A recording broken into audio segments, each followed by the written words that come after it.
Wow,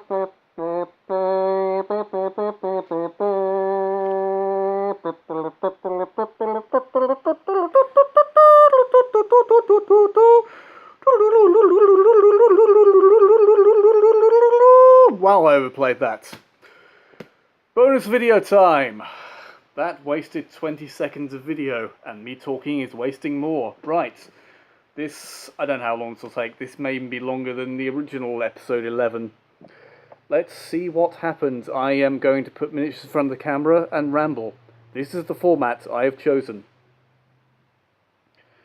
So, I was showing you Panda's Wood Elf Druid. His name is Zelendoni, and he is made from a citadel, I think it's a nomad prince, with quite a bit of conversion work done. So spear was turned into a staff using a bit from a Mantic Sci-Fi orc to make the top there. It's got a Citadel Skeleton Sprue animal skull there and some green stuff to make a headdress. Frostgrave cultist bits there for his potion bottle and skull he is carrying. And I think that's from a Mantic Skeleton Sprue and some other bits. The sickle there, which counts as a sword. And now, thanks to him being repaired, as I mentioned in the last video, he has a Mantic Ghoul hand to replace the original hand he had. Also done various bits of trimming and filing and so on to sort of refine the shape of some of the bits of the original body, cloak and so on. This one was a bit of a pain in the arse to paint / assemble. I had to do it in 2 parts, and 2 or 3 parts, maybe in 3 parts with the head, and then glue the bits together. Now I discovered there's a gap at the back of the head, but during repairs covered that gap with green stuff and extended the back of the headdress there. So this is it in its final form, and there's the bird that was part of the figure until it broke off. I've pin mounted that, so he's got that as a separate piece for his familiar. But before that, we were using this this bird as his familiar. This is from Reaper. I believe it's actually sold in a pack of familiars, or at least small creatures. And yeah, it's been based up. Sort of extended the detail of the integral base onto some rocks and green stuff here to sort of get it onto the base. I didn't want it sitting exactly on the floor. I wanted it more sort of high up to at least give the impression it's something that can fly and it's not small on the ground there. This is the... God, my hand is just filling up the whole frame if I do that. Also, centering things in frame is good practice, and I don't do that. So yeah, original familiar, what he might use as familiar from now on, I don't know, and final version of the figure. Okay, Zelendoni, you go over there for a bit with your various birds, and what I'm going to do is I'm going to show you the rest of the player characters' models. Starting with, should we go for the order they were painted in roughly, or just the order? I'm going to go for the order I happened to grab them in. Right. This is Dave's Ranger. And I've forgotten his name. It's something like, is it Roderick? Oh god, Dave's going to watch this, if he does watch this. I don't know if he'll watch this, and we go, no, it's this mod. Fucking hell, why can't you remember his name? I really can't remember what it is. In fact, I'm going to pause and go and see if I can find his character sheet. Right, I've got the player's character sheets here, all apart from Panda, who likes to take his home with him. Right, let's see if I can find... This will let me remember names because they're written down. See if I can find Dave's one. Probably not shuffled. I'll do this behind the camera. Rest assured, stuff is going on behind the camera. I will talk and you will hear the shuffling of paper. It wasn't anything like Broderick. It was, it's Jared. Jared the Ranger. Yeah, there we go. Jared the Ranger, and he is a completely stock Talisman 3rd Edition Ranger miniature from the late 90s. Made by Citadel. It's a one-piece plastic model and is rather nice. They don't make them like this anymore. Look, one piece and yet detail from the sides. All good. Nicely posed. Looks like he's ready for combat. Yeah, not really much special about it, but nice figure. There we go. Right, Jared, sorry I forgot your name. Yeah, you go stand back there, where focus is a distant memory. Right, next, let's go for, here we go. This is Dragon Bronzebeard, Dwarf Warrior, and he's played by my friend Ben. This again is a Talisman 3rd Edition miniature, I think. Yes it is. I've added a shield and a dwarf shield boss from a different dwarf kit, and a few little accessories back there. He actually in a recent adventure gained a horn, as in that kind of horn, and I've recently discovered I've got one on the sprue somewhere, so I might paint and add that to his equipment as a little bonus. Again, not much special about this figure. It's a nice sort of late 90s chunky big fat dwarf, and it was nice to paint. Like I said, added the shield. I've got to say, compared to some of the other dwarves, there's a really similar looking dwarf that was like a one-piece plastic regiment set from the time. And you can hear an ambulance in the background, maybe, I don't know. I may have mentioned I live near an ambulance station, but that's not what I'm talking about. Yeah, there's some similar dwarves that were for a little box set. You used to be able to pay £5 and get like a ridiculous amount of one-piece figures. And there's a dwarf one, and they have axes with sort of ingrained dwarven symbols on them, but this one didn't, which is a bit disappointing for a hero type miniature, I thought. I may eventually swap that axe head for a more fancy looking one if he gains a rune axe or something. I don't know. I'm talking a lot about altering figures as I go, which I don't often do. But that's what I might do. Temptation is to actually keep this thing stock, because I do like the original model despite the plain axe. Everything else about it is nice. Then again, I like doing conversions, so he may receive further conversion. Right. Okay, Dragon. Back there in the line with your friends. Right. Who's next?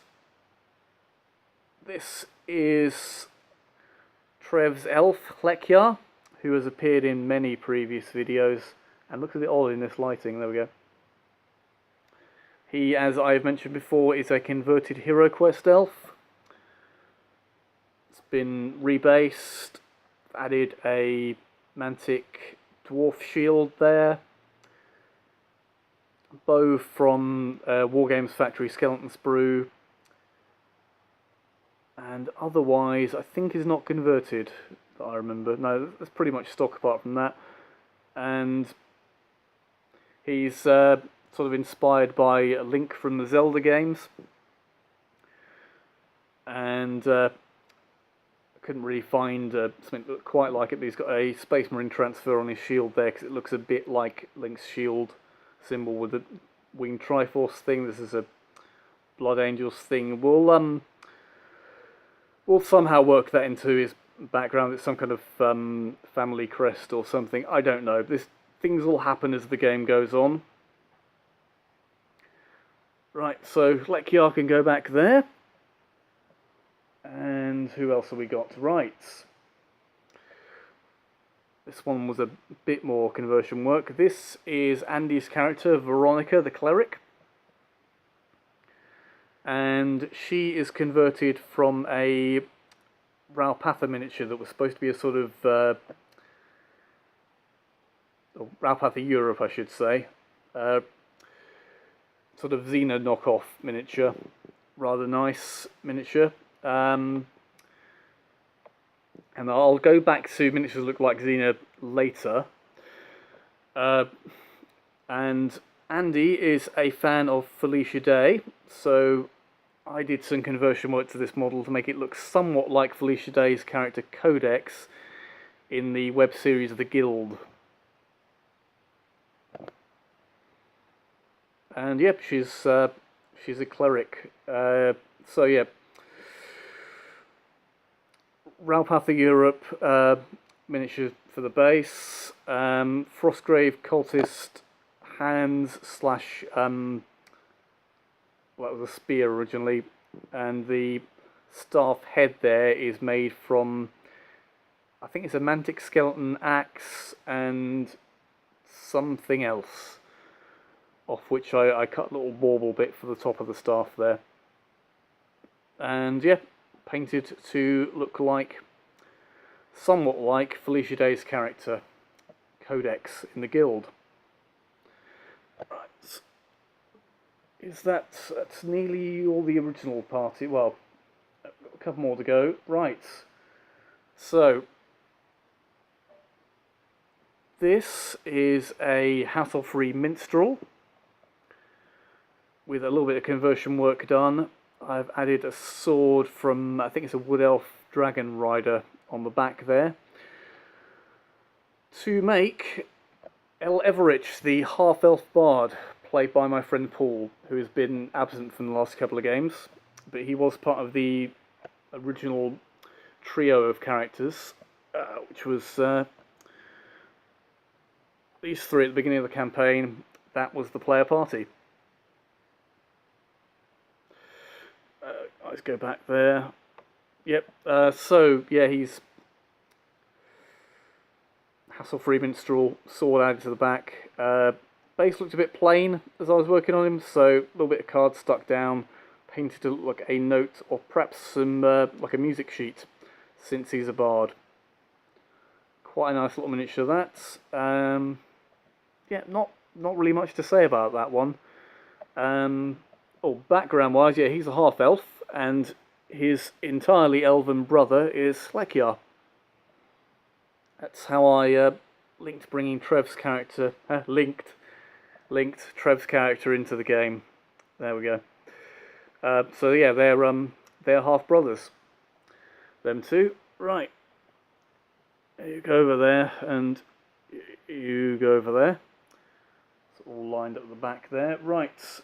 So that leaves us with the most recent addition to the current party. This is Tia the Thief, who is played by Mike, who is our newest player.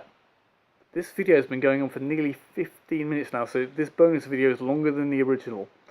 But, you know, some people might be interested in current player party. I don't know. So yeah, this is Tia the Thief. And as I've mentioned in previous videos, he is a Perry Miniatures, I think they were like mercenaries, or I think it's a War of the Roses figure. That's where the body comes from. Plastic Perry Miniatures thing. The crossbow pistols from a Mordheim accessory sprue.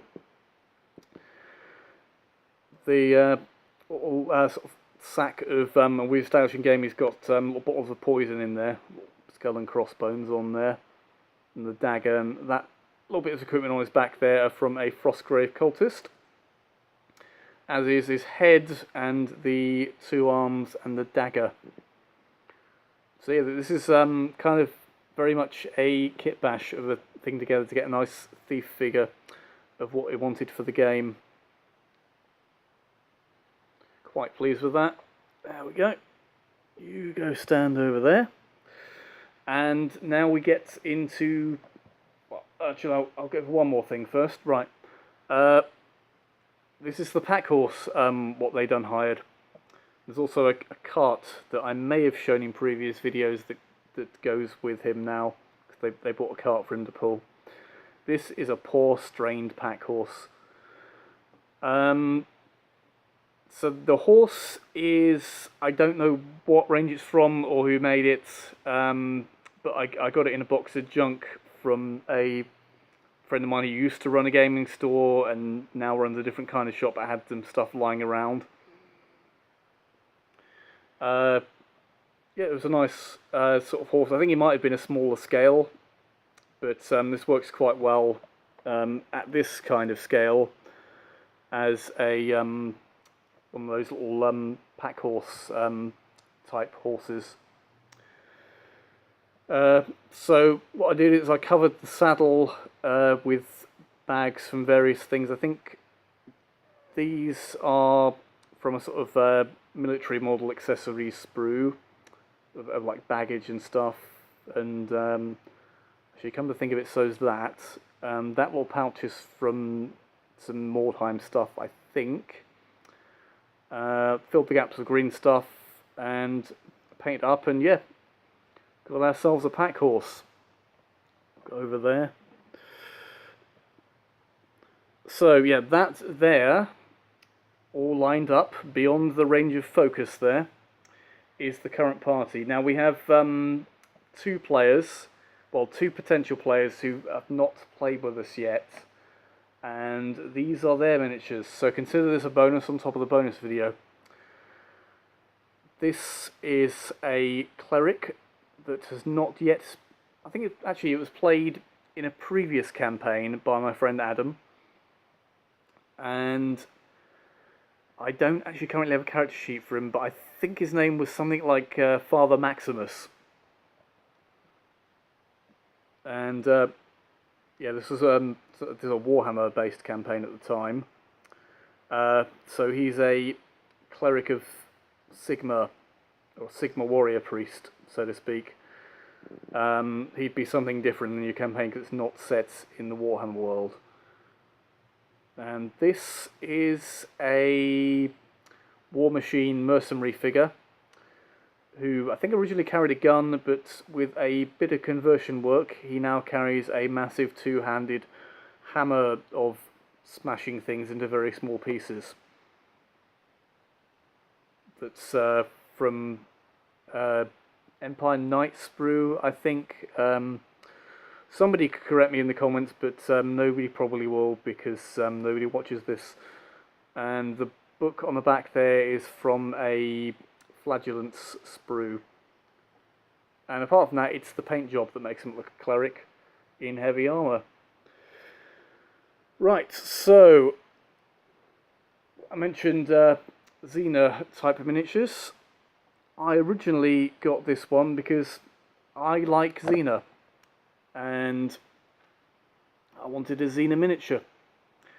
So I bought one, but I didn't really have a use for it in game until my friend Susie asked around if anyone was doing any D&D type gaming, and I said yes, please come and join us. And she likes Xena, so I used that as an excuse to paint up the Xena miniature. So she doesn't really have a name in the campaign because she's never been played, but this is a Ralpatha Europe figure from their DSA range. That stands for Das Schwarzauge, or The Dark Eye, which is a German roleplay game from... This is from the range that Ralpatha Europe produced for them, or produced because they bought up the figures from that. I own the core book of that, but I haven't played the game. Anyway, yeah, she's clearly supposed to be Xena, so yep, paint it up as Xena. I've replaced the original weird-looking sword with one from a HeroQuest Advanced HeroQuest, sorry, mercenary, and for the full Xena effect, I've got a little washer from a PC screw. That is these kind of screws that hold together PCs, and made a chakram from that. And for when she throws it, I've got a little marker for where it lands. Now, yeah, in the TV series, she throws it and it bounces around. It always comes back to her.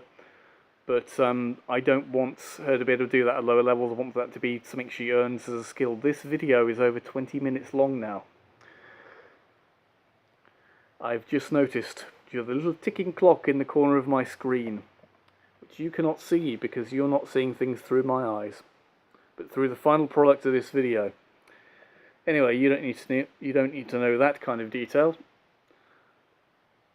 Yeah, so that's Xena. Now, when I got this from Rawlpathi Europe, big shout out to Paul, who sends me figures for various things. Yeah, I'd said I want a Xena figure. I would like this Xena figure, and he also sent me the other Xena figure they do. And I only wanted one Xena figure, so this one is the one that ended up being Andy's miniature, Veronica there. These are two different sculptors' take on doing something not entirely like Xena, not entirely unlike Xena.